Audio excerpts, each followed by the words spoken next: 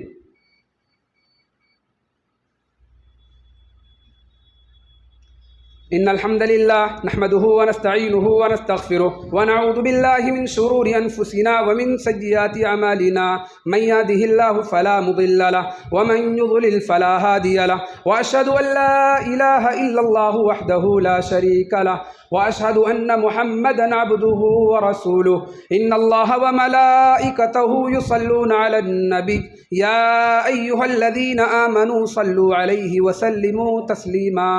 اللهم صل على محمد وعلى آل محمد كما صليت على إبراهيم وعلى آل إبراهيم إنك حميد مجيد۔